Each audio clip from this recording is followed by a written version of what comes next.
Hello guys, welcome back to my channel. আজকে চলে এসেছি নতুন আরেকটি ব্লগ নিয়ে। এটা ব্লগ না, তোমরা বলতে পারো যে নিজের মন থেকে নিজের মায়ের জন্য কিছু একটু করা, মানে মাকে একটু বাইরে নিয়ে যাব, মানে পার্লারে নিয়ে গিয়ে একটু ট্রিটমেন্ট করাবো, সেটাই তোমাদের সামনে তুলে ধরবো। ভিডিওটা স্কিপ না করে দেখো, খুব ভালো লাগবে। আর আমার মাকে কেমন লাগছে অবশ্যই কিন্তু তোমরা জানিও। তো চলো দেখতে থাকো। তো মাকে নিয়ে এখন বেরোচ্ছি। মা কিছুতেই যাবে না, শুধু বলছে কি ব্যাপার, বল বল বল। তো বলিনি, তো মা আসছে, চলো গিয়ে দেখাচ্ছি।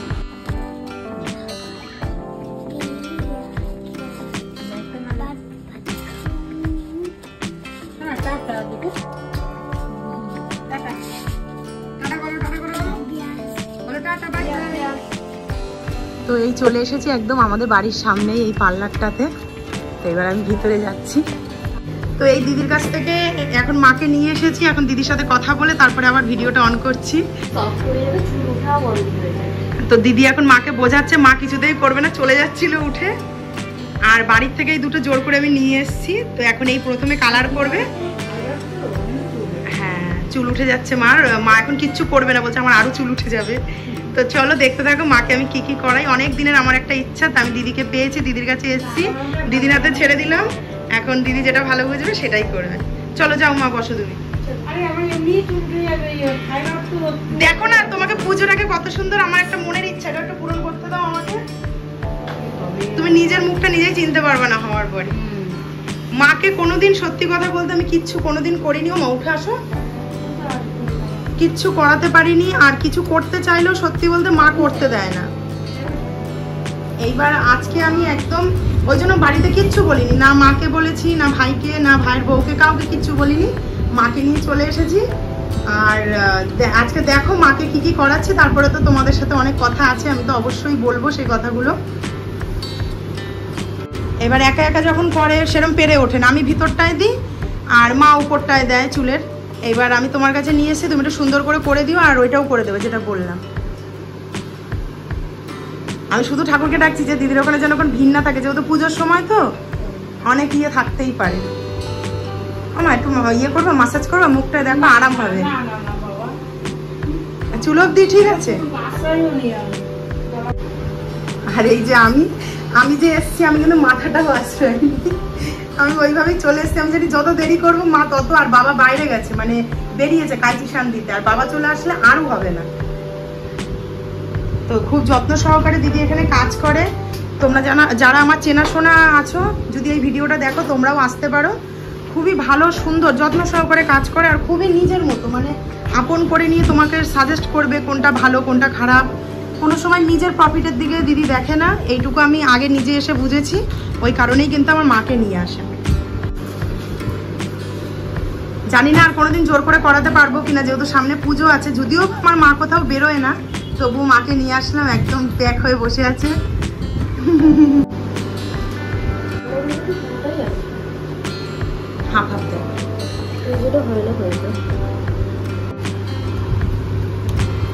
খুব ইচ্ছা জানো তো, সারাটা জীবন তো মা দিয়েই গেল আমাদের জন্য। এবার মাকে যদি একটু কিছু স্পেশাল ফিল করানো যায়, তো আজকে এই একটুখানি শরীর চর্চা করালাম। আর এরপরে একটা ইচ্ছা আছে অন্যরকম, সেটা মার সামনে আর বলার দরকার নেই। সেটা আবার একটা নতুন ভিডিওতে ভালোভাবে করব। চুলে করে না মা, শুধু সামনেটায় আর নিচটায় দেয়। দেখবো এরপরে আমি আর বলবো না, তুমি বলবো আমাকে নিয়ে চল। মা বলবো, আমি কোনোদিনই বলবো না। হয়তো তোমরা যারা এই ভিডিওটা দেখছো তারা বলতেই পারো যে মাকে নিয়ে গেছে, এটার আবার ভিডিও করার কি দরকার। আমি জাস্ট একটা স্মৃতি ক্যাপচার করেছি, এর বেশি কিচ্ছু না। সব কিছু যখন তোমাদের সাথে শেয়ার করি, সেই জন্য কিন্তু এই ভিডিওটাও করেছি, করে তোমাদের সাথে শেয়ার করেছি। তো এইবার স্টার্ট হলো। আমরা তো নর্মালি বাড়িতে ওই টিউব এনে, একটা টিউব আনে দুবার করে মা দেয়। তো দিদি বলছে একটা টিউবেও হয় না, মায়ের মাথার যা চুল একটা টিউবেও কম পড়ে। তা সেখানে এখন আমরা যেহেতু ঘরে ব্যবহার করি, জানি না যে এই জিনিস, সেই জিনিস তো আর বোঝা সম্ভব না যে কিভাবে দেওয়াটা হয় বা কিভাবে দিতে হয়। এইগুলো নিয়ে ট্রেনিং আছে, সেই জন্য দিদিরা খুব ভালো জানে।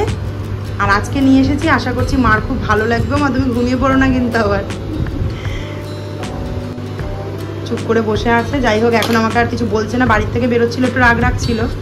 যাই হোক, এখন আমাকে আর কিছু বলছে না। এবার জানি না হয়ে যাওয়ার পরে কি বলবে। আজকে আমি মাকে দেখতে পাবো কোকড়া চুল ছাড়া, পুরো একদম স্ট্রেট হয়ে যাবে মাথা।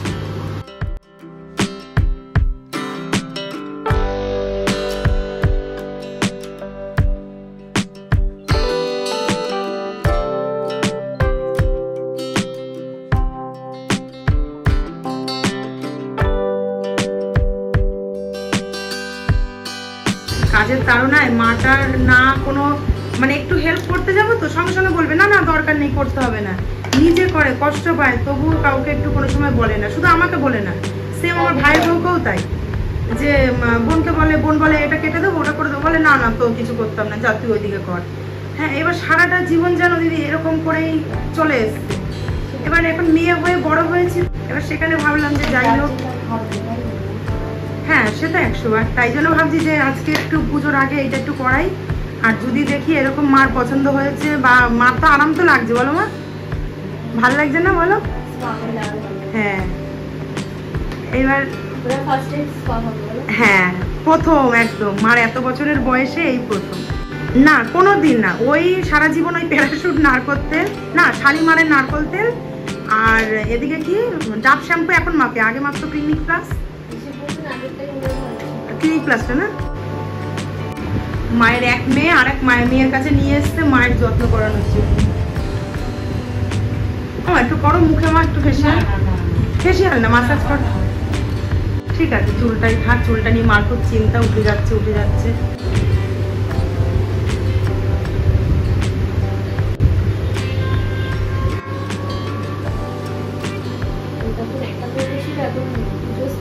হ্যাঁ হ্যাঁ সেটাই। মা এখানে মুখে কিছু না বললেও মায়ের মুখে স্বস্তিটা দেখে বুঝতে পারছি মার কিন্তু অনেকটাই ভালো লাগছে। তার কারণ এত বছরের বয়সে আমার মার এই প্রথম এরকম ট্রিটমেন্ট করালাম, আর এখানে কিন্তু মার পুরো চুলটাই কালার করা কমপ্লিট হয়ে গেছে। এবার বেশ কিছুক্ষণ অপেক্ষা করে শুকিয়ে যাওয়ার পর আবার দেখাচ্ছি।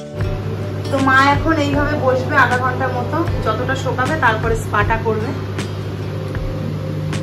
বাড়িতে দেয় এখানে কালি ওখানে কালি, কানটা তো পুরো কালি।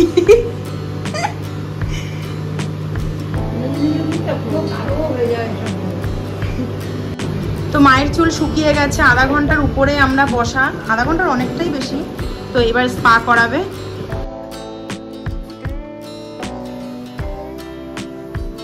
চুলটা এখন মাকে এখানে ওয়াশ করে নিচ্ছে পুরো কমপ্লিটভাবে, কালারটা একদম শুকিয়ে গেছিলো।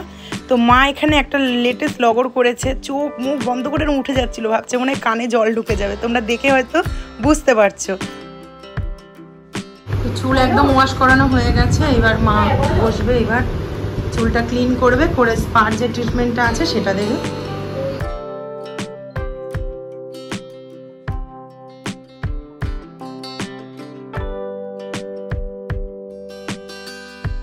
সমস্ত সবটা এখানে রেডি হচ্ছে।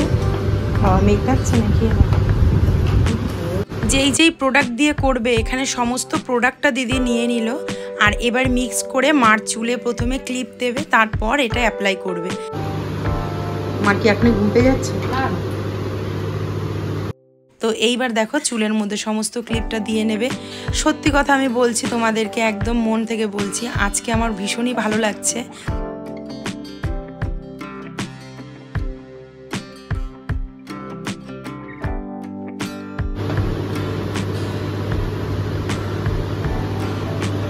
স্পা ট্রিটমেন্ট শুরু হলো।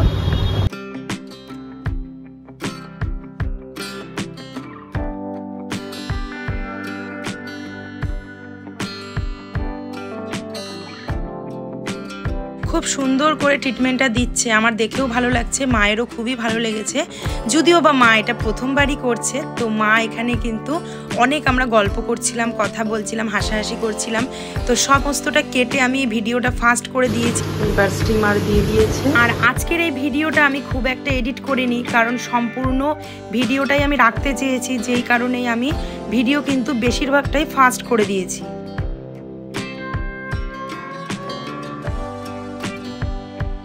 মা কেমন লাগছে?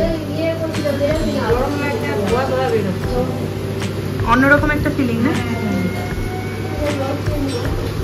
এই যে জলটা এখানে স্টিম হচ্ছে আর মাথার মধ্যে প্রসেসটা চলছে।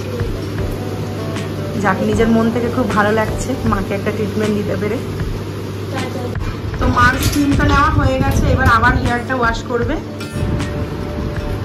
এবার হচ্ছে মার একদম রিল্যাক্স হয়ে যাবে, মার মাথাটা সুন্দর করে একটা স্পা মাসাজ দেবে।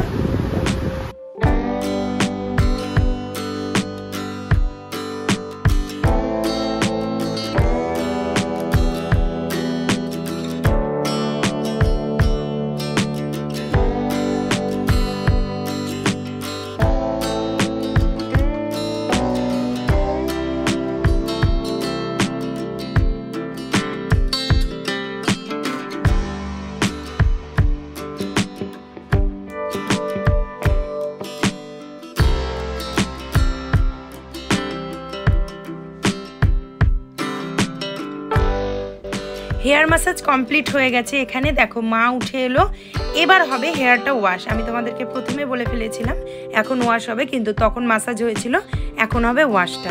মার খুব ভালো লাগছে, থেকে থেকেই আমি জিজ্ঞাসা করছিলাম মাকে, মা বলছে হ্যাঁ আমার ভালো লাগছে। মার ভালো লাগছে মানে এখানে আমারও ভালো লাগছে।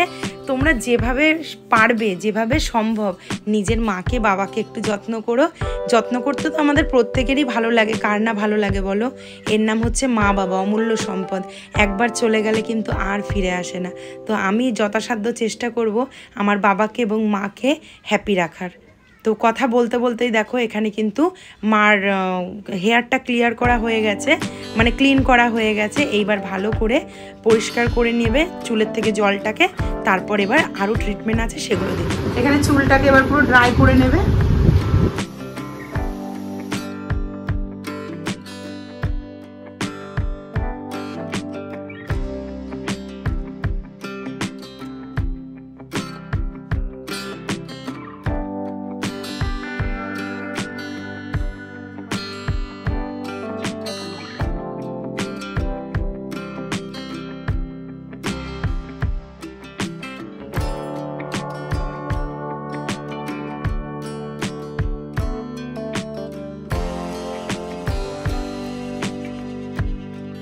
মা চোখ বন্ধ করে রয়েছে, মার খুব আরাম লাগছে। মার চুলটা এখানে পুরো শুকনো হয়ে গেছে, আর কত সুন্দর কালারটা লাগছে দেখো।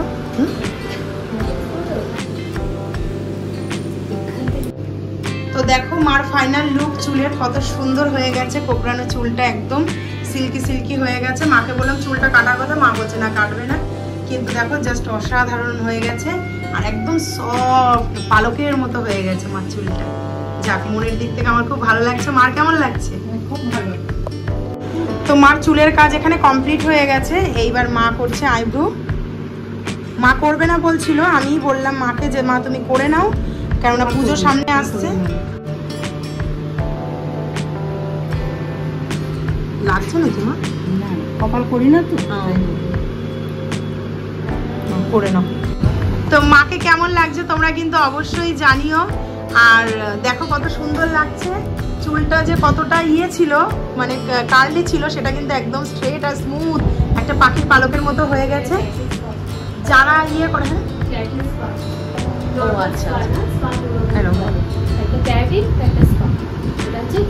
ও আচ্ছা, ক্যারাটিন স্পা এটা করা হয়েছে।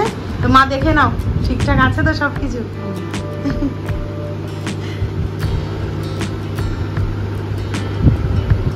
যারা স্পা করো তারা তো অবশ্যই জানো যে কতটা এটা আরামদায়ক এবং চুলের জন্য খুব ভালো। এটা তো সচরাচর করা হয় না। তো মাকে নিয়ে আসলাম, এরপর থেকে চেষ্টা করব এইভাবেই মাসে একটা করে করানো। এখন যদি মা রাজি থাকে, আর যদি মা রাজি না থাকে তাহলে আমার আর হবে না করানো। তো চলো বাড়িতে গিয়ে আবার কথা হচ্ছে। তো আজকের ভিডিওটা এখানেই শেষ করলাম। যদি তোমাদের ভালো লেগে থাকে অবশ্যই একটি করে লাইক কমেন্ট শেয়ার করে দিও, আর চ্যানেলটি সাবস্ক্রাইব করে আমার পাশে থেকো। আর ভিডিওটা আজকে দেওয়ার আমার কিছুই ছিল না, মানে ভিডিওটা দেওয়ার ইচ্ছা না, কিন্তু মানে মনে হয় না যে স্মৃতিটাকে ক্যাপচার করে রাখলাম মায়ের জন্য।